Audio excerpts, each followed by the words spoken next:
Welcome. My name is Alexandra Schneider, and I'm the director for the Brooke County Public Libraries located in Wellsburg and Follansbee, which for those of you who may not be local or know, are located in the northern panhandle of West Virginia. If you would not mind, especially because we do not have anybody specifically joining us on the Zoom today, but we are sharing live through Facebook, post where you're from and how many people might be watching with you in the Facebook comments of the live video itself. We also just thank you for joining us during this difficult time. It is very hard to have programming at the library right now while maintaining correct procedures and safety. So if we can host something virtual to help someone feel a bit safer, that is our goal. So a few house rules before we get started. No recording of photography of any kind. A recording is in process as we speak and will be available via our YouTube page, so please be respectful. Please share your thoughts, opinions, and even questions in the chat section. Feel free to even interact with each other that way, even if you're watching via our Facebook page. You will be muted the entire time if you're joining us on Zoom, and if you aren't, then on Facebook, you won't be able to directly connect with us unless you're leaving some comments, which I will be monitoring as our guest is speaking today. So if you're experiencing any type of glitching, you might just want to try to refresh your browser, come on back, and if you're running into any more issues, shoot us a quick message and I will see what I can do to get you connected. Some things we cannot help you with. It might be more on your provider's end. We'll definitely try our best to do it. And lastly, please be respectful of our guests and the fellow patrons who are joining us during the presentation. Unacceptable behavior will not be tolerated and you will be removed from the program automatically. Without further ado, please join me in welcoming Chanler, who is here today with us from the Youth Mentoring Network. Welcome, Chanler. Hi, thanks, Alex. So this session is pretty much all about you. You have the floor, what you do, who you're representing, what do you need from our communities, how do people get involved, and then even going into a fact like, well, you're involved, now what? How does that look? What is the time commitment? So please regale us with everything that's going on in your world. Okay. So like Alex said, I am Chanler Long. I'm the program coordinator of the Youth Mentoring Network. We are a service of youth services systems located in Wheeling. However, we provide services to the entire northern panhandle, so Hancock, Brooke, Ohio, Marshall, Wetzel, Tyler counties, West Virginia, and then also Belmont County, Ohio. Our program was formerly Big Brothers, Big Sisters of the Upper Ohio Valley. So a lot of people can recognize, what our program does from, thinking about that. We provide professionally supported mentor relationships to at-risk kids and youth in the Ohio Valley. A lot of people, at risk is a very broad type of term. So for us, that looks like single parent home, environmental risk, such as a neighborhood risk, family stress, lack of social skills,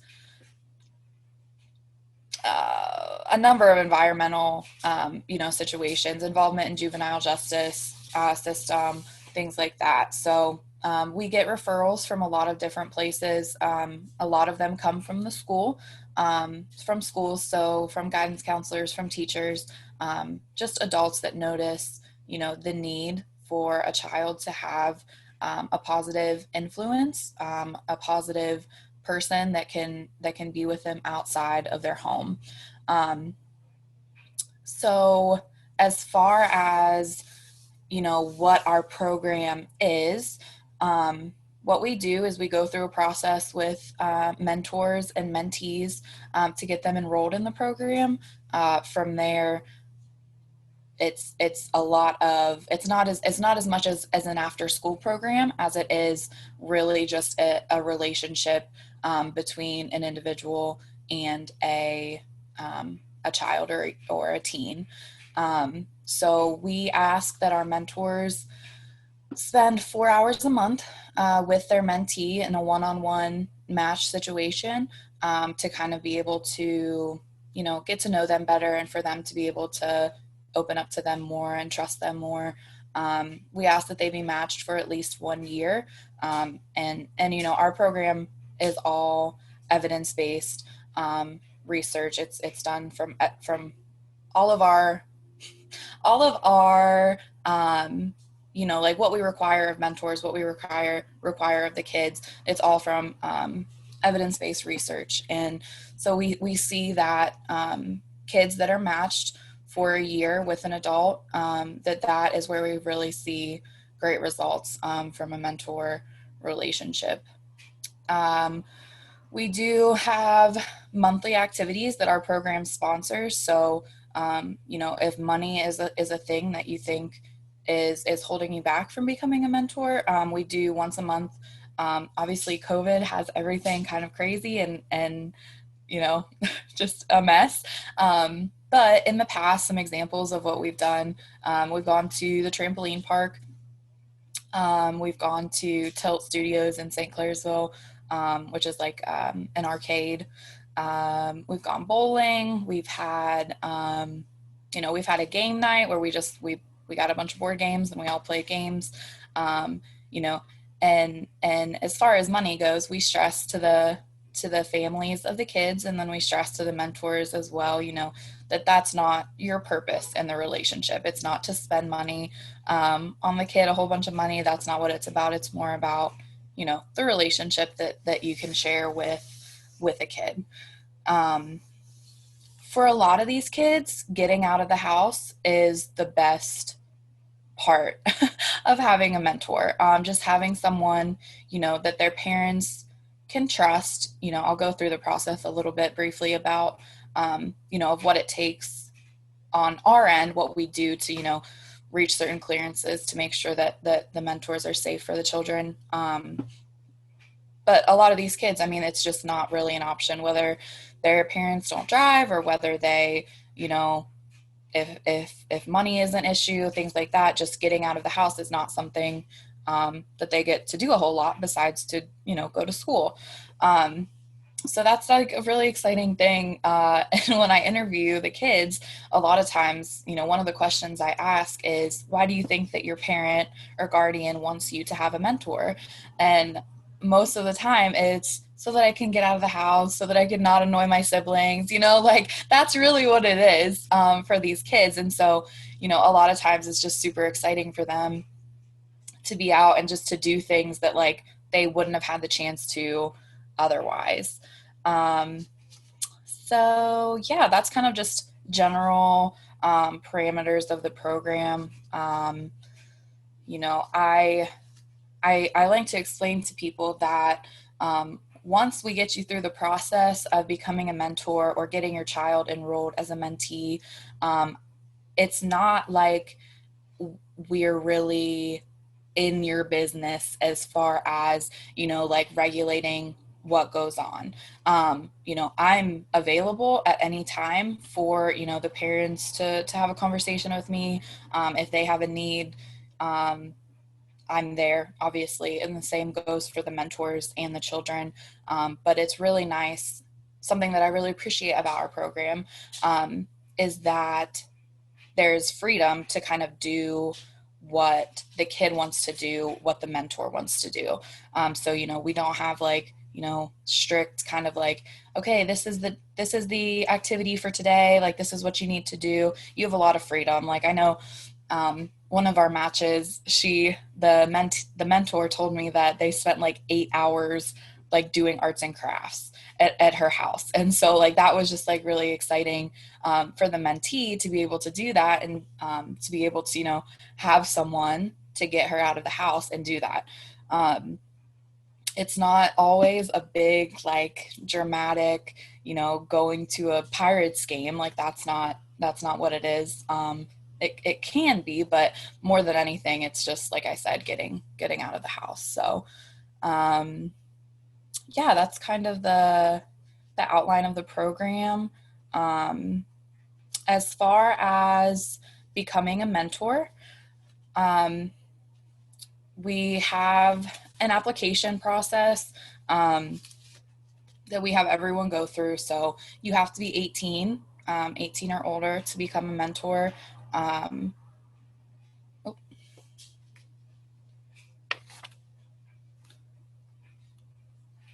sorry. I don't know what my issue is here.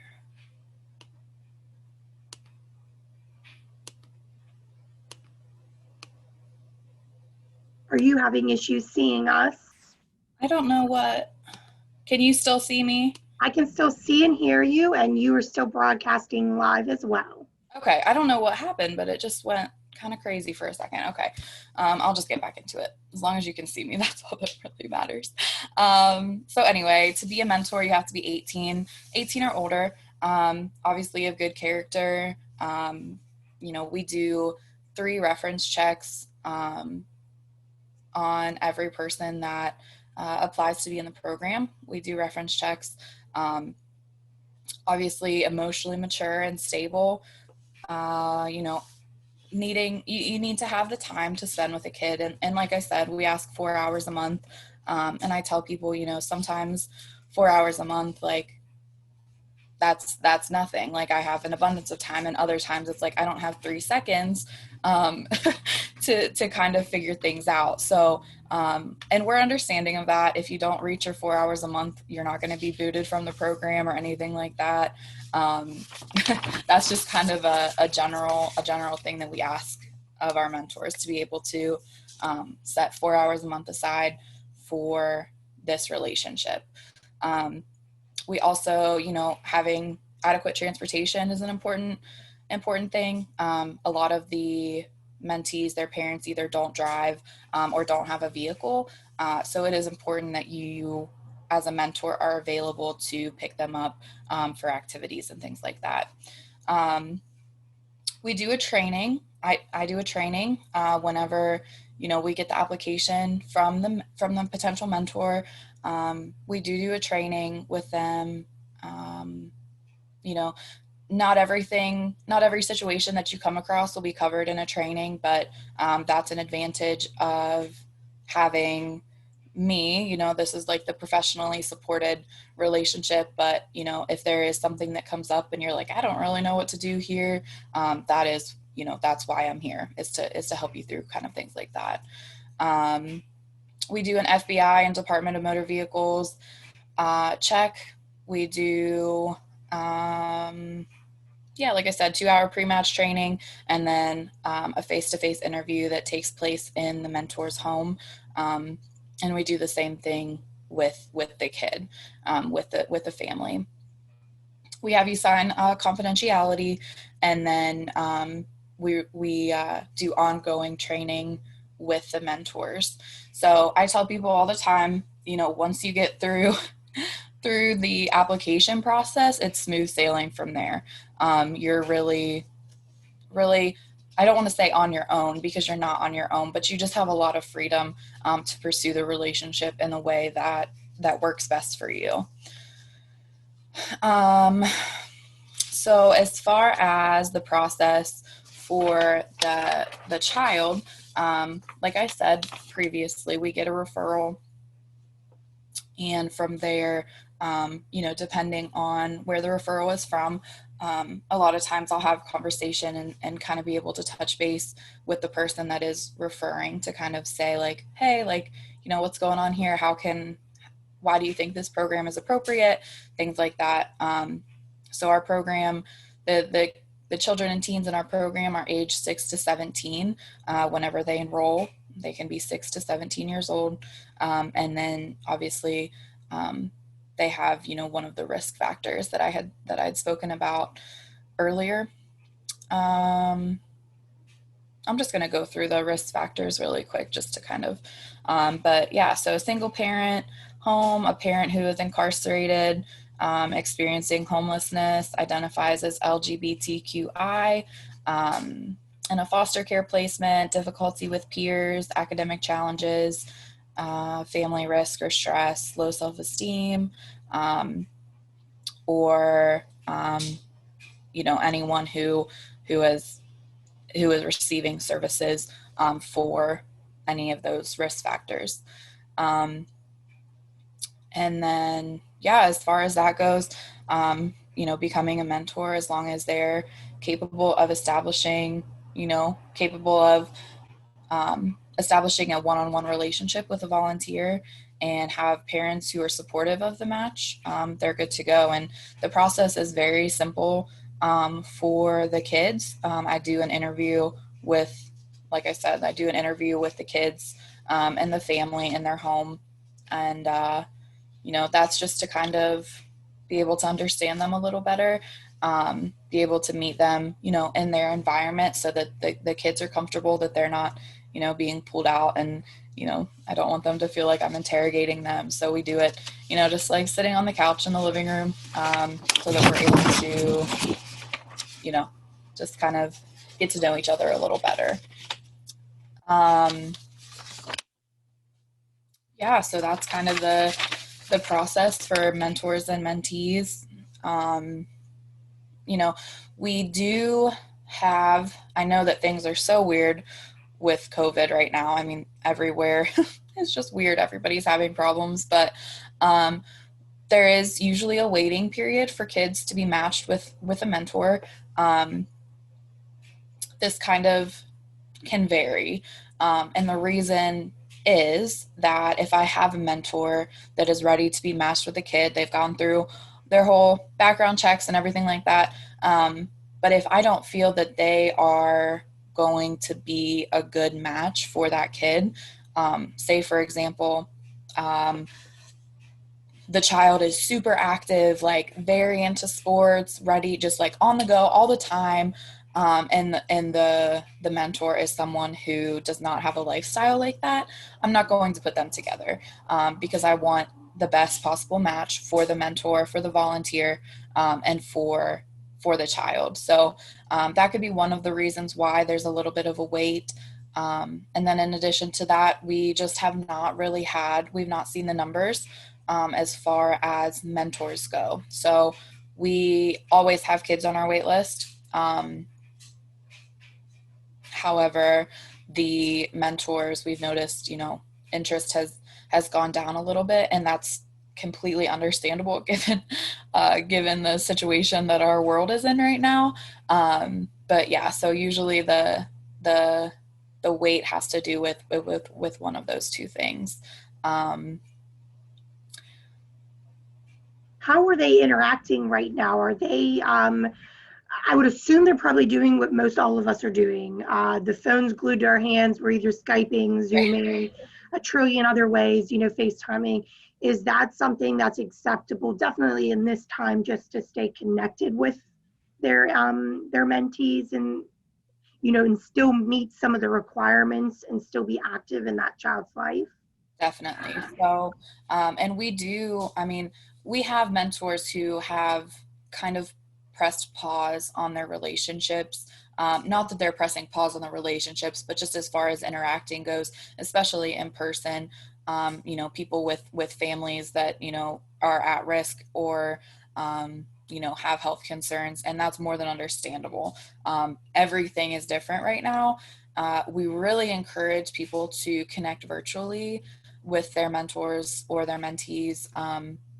We really like to see that, and people have been really creative as far as like having a little social distance interaction, like standing off their porch and like talking to their mentee and things like that. So we're definitely encouraging that. We're actually I applied recently for a virtual mentoring platform.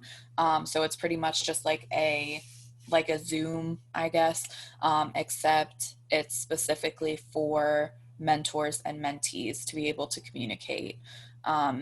We're looking for January.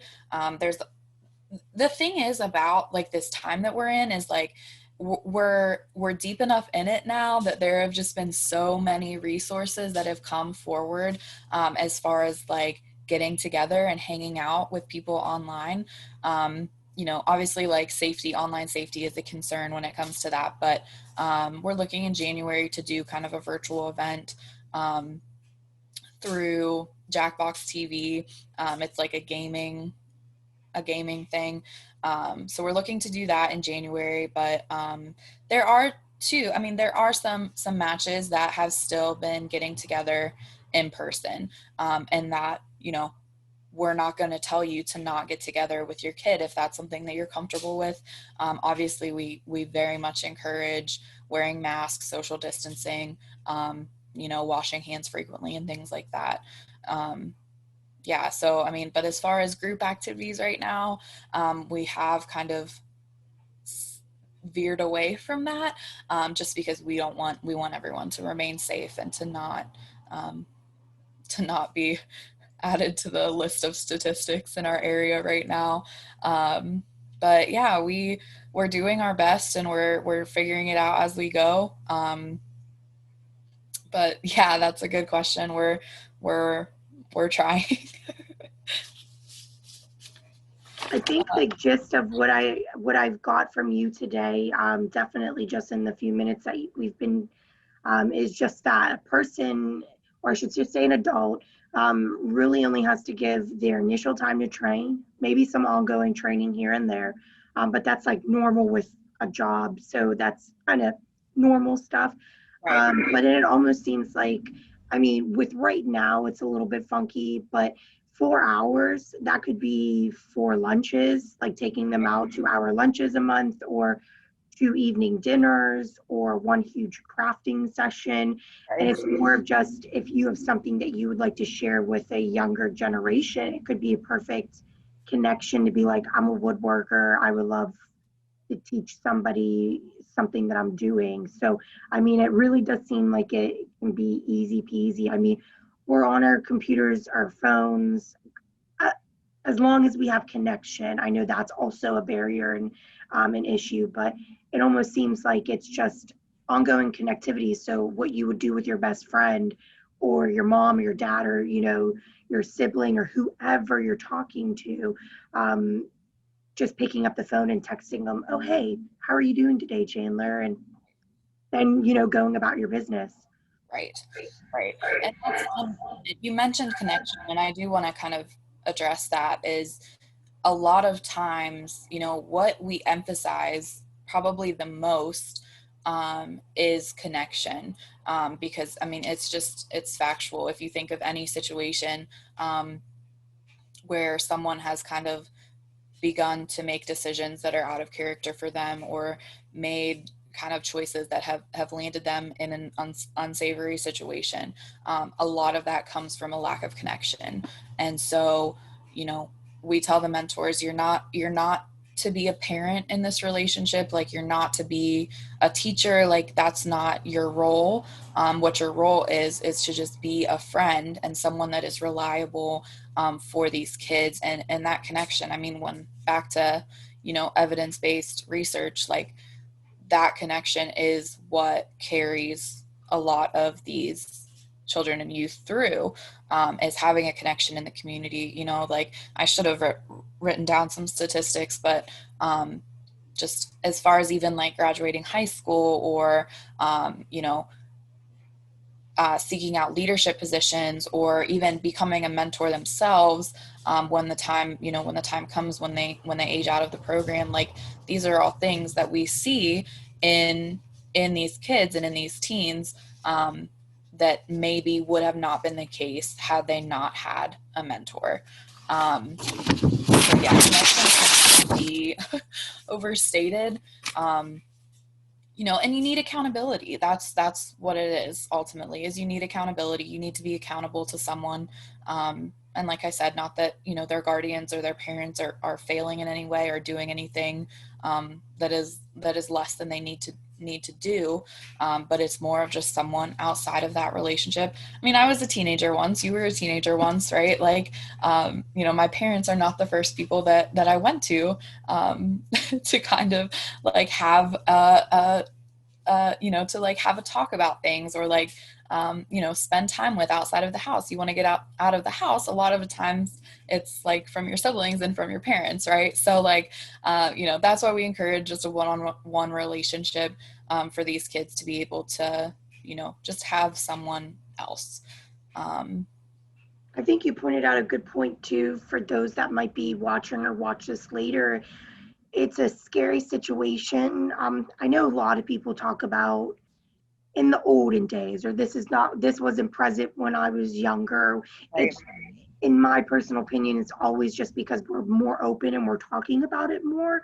And so a lot of people might not feel comfortable with broaching the subject, but if a kid comes to you and asks for your advice, like, hey, I need to talk to my parents about something, but I need to run this by you. Like, can we go over something?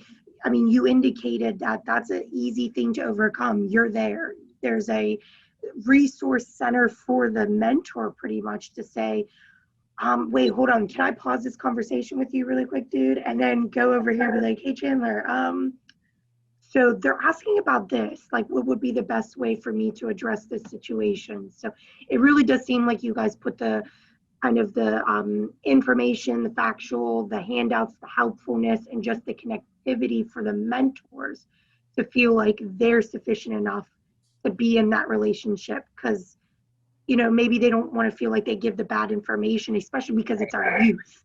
Right. And what we can give them now can like hugely influence their whole world, but it's not a scary topic because you still have people you can tap into to Exactly. ask questions about. Exactly. And I don't think, the thing about this time that we're in, this global pandemic, is that people are isolated. And now, I mean, most kids are not even going to school.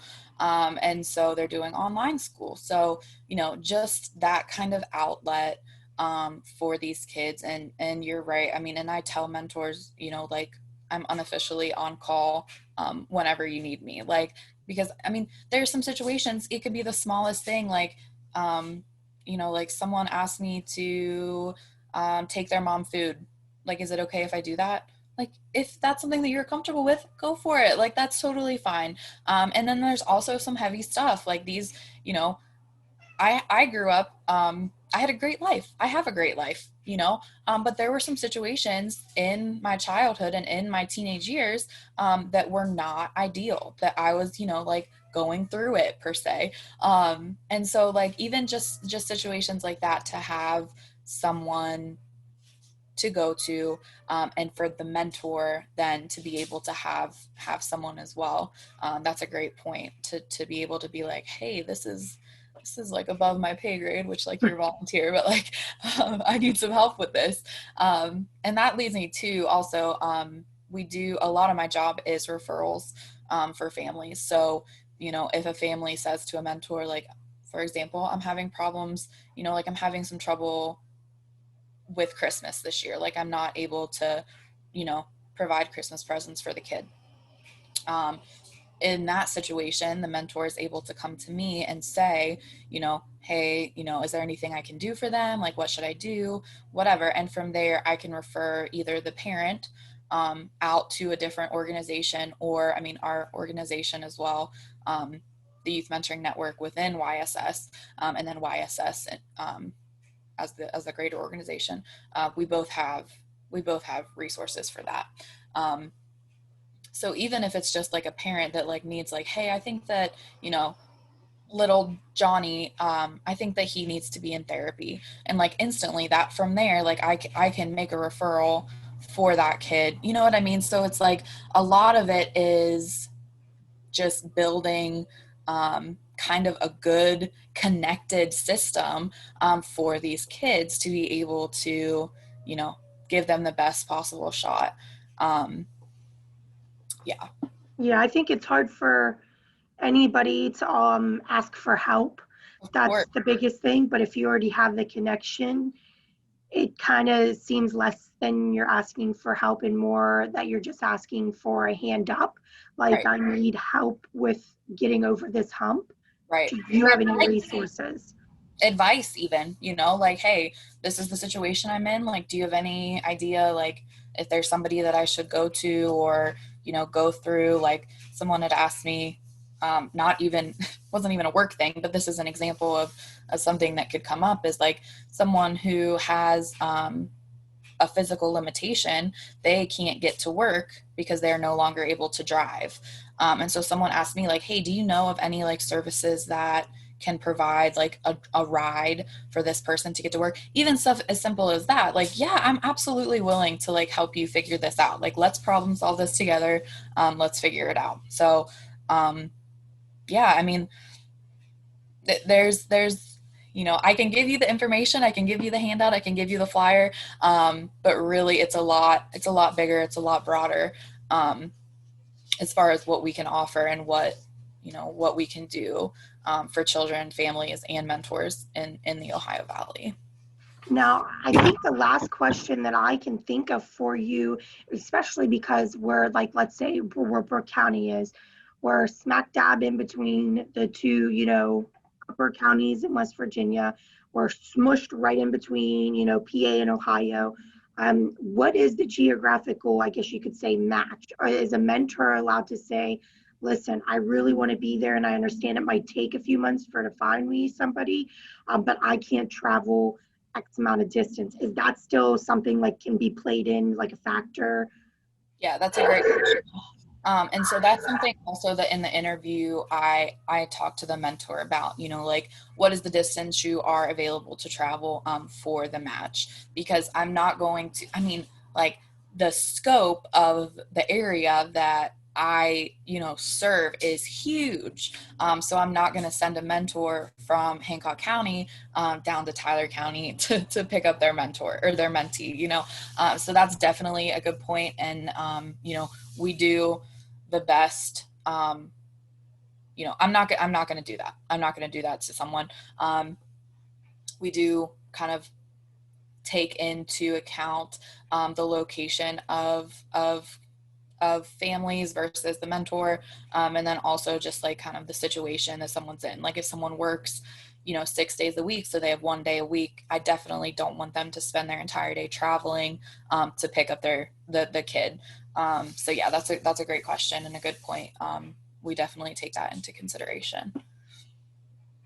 It really seems like it could be something easy, especially if you have the time and you're not, going too crazy. And actually, I guess you could say this might be the perfect time to get your feet wet, because if you're a little bit weirded out or you're a little bit shy or something with meeting new people, it's different. We call them the keyboard warriors, but it's a little different when you can hide behind your camera because Right.